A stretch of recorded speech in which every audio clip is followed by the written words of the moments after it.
I have only used these flexible sanding pads once before, and that was when I made a little coin box, going on a couple of years ago now, I guess.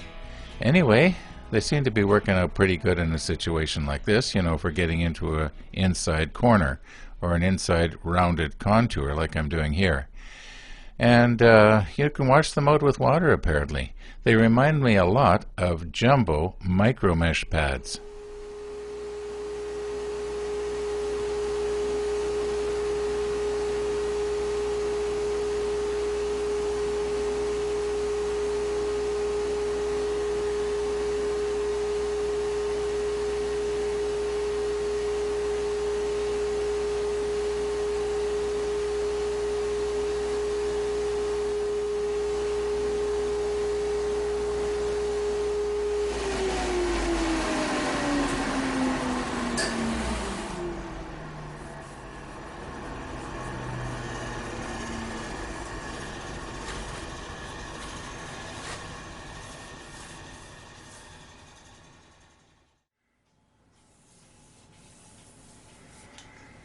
In all likelihood, I won't be using the jumbo jaws anymore.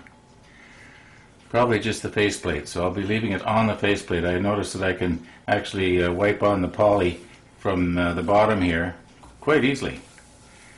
At least except for the very center, which is going to be covered by that little plaque I mentioned.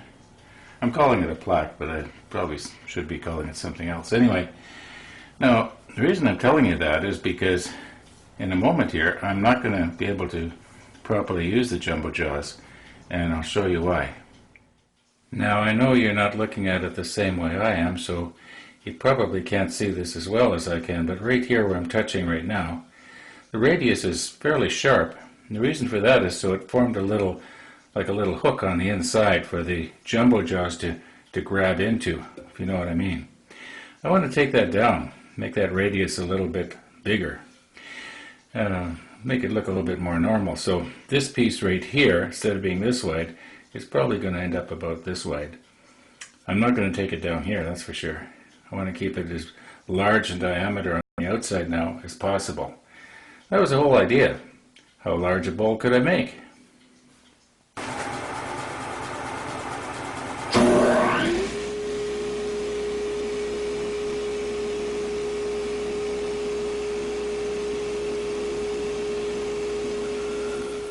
In case you're wondering, I was turning at about 400, in fact not about, at exactly 400 RPM here.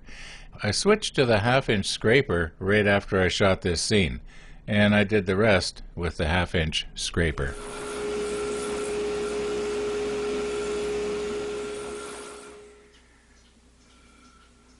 Well, I managed to get through this without gouging anything. Or maybe I should say badly gouging anything. There was one place where I had to go in about 1/16 of an inch to remove what was like a gouge, but it was actually a piece of the oak had broken out. Anyway, I'm going to do the rest with sandpaper now. Bit of a ridge there. Maybe I could have gone a little further right there, but that's so small that the sandpaper, I'll take that down. Anyway, we're ready to sand.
And once again, just in case somebody's interested, we're turning at 240 RPM here.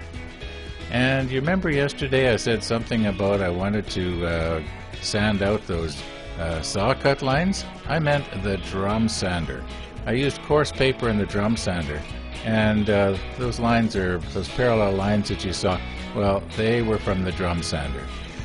Anyway, I think that's going to be about it for today, but surely by tomorrow I should have this sanding done. Might even possibly, if we're lucky, get on the first coat of wipe on poly.